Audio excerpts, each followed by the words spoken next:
Yung syempre hindi pa po kilala eh. Yung may tumal talaga, natitiran po.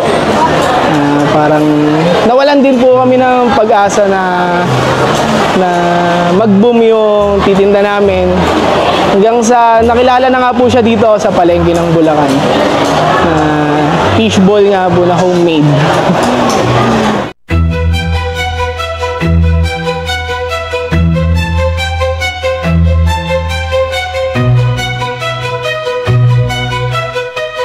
Usually mga taga dito po sa Bulacan, then may mga dumadayo din po na ibang lugar para lang po matikman yung homemade fishball natin.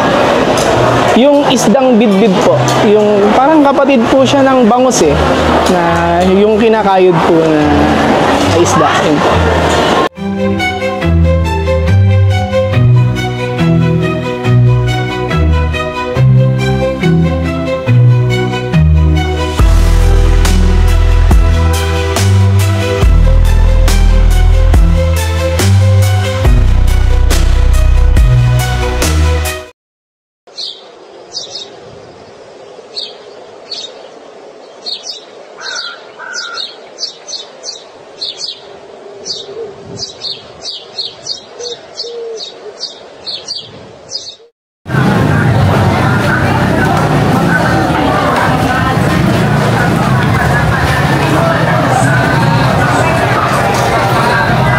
Ako po si Junel Mendoza, 24 years old po, na taga San Jose, Bulacan.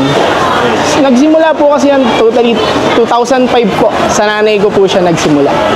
Bali, nahawakan po namin siya noong 2018. Doon po nagsimula na sa amin na po talaga nag-handle, kami na po yung nag-handle.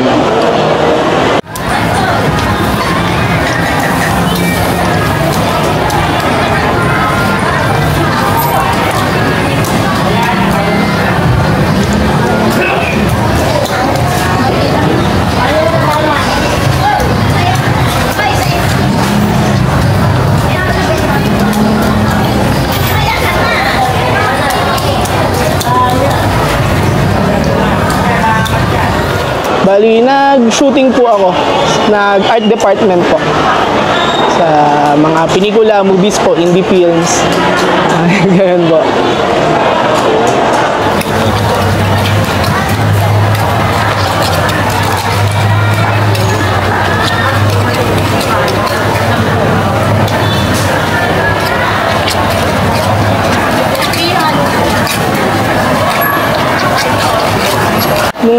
Yung pinaka po, isang piraso, 4 po siya. Yun po talaga, 5-20.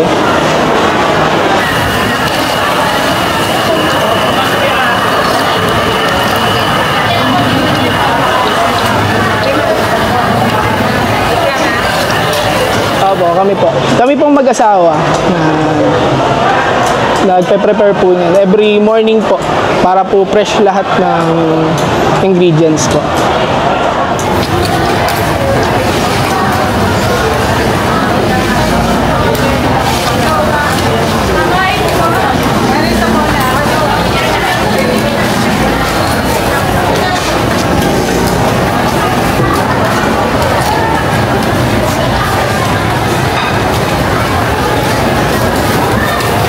Preparation po namin, doon po namin ginagawa yan sa bahay para po, kumbaga, parang malinis po lahat ng maayos po pagdating dito sa palengke. Doon na po namin inihiwa, tinitimpla po lahat para okay na po, ititinda na lang po siya dito.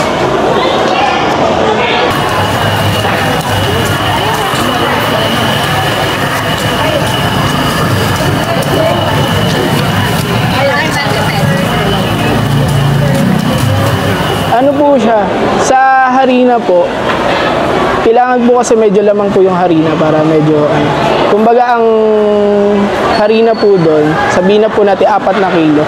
Yung bidbid po niya, dapat po 2.5 or 3 kilo po para umalsa po siya ng maayos. Para po malambot siyang kagatin. Kaya po, tapos yung mga gulay na po yung nagpapalasa po sa ibang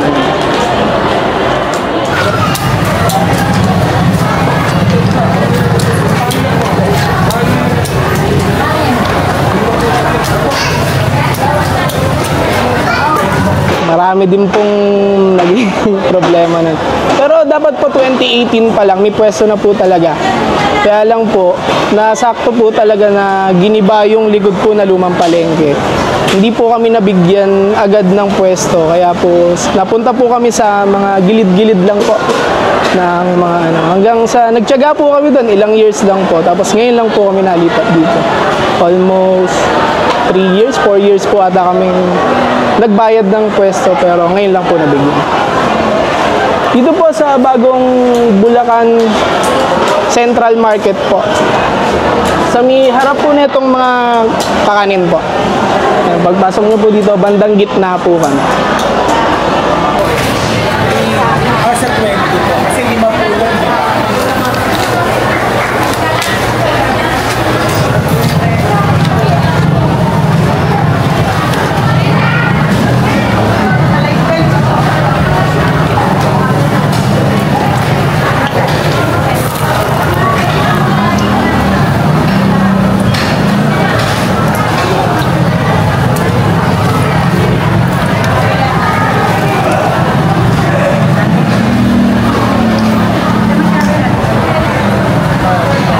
Ang minimum po namin dito, sir, 3 kilo po, yung kumbaga sa mga normal na araw po.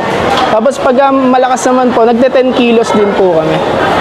Pag po, neto na lang po nung medyo lumipat na kami dito, kaya medyo tumumal na po kasi madami din pong naghahanap at hindi po alam yung bagong pwesto at biglaan nga lang din po. Wait lang, meron na yan. Nakabola-bola na lang. Dalit, walang lugaw. Tsaka, 8 to 12 po ngayon. Tapos meron din po kaming lugaw po ngayon, kumbaga parang nag-upgrade. Kaya po kami ng 4 to 12 na po ngayon yung operating hours po na.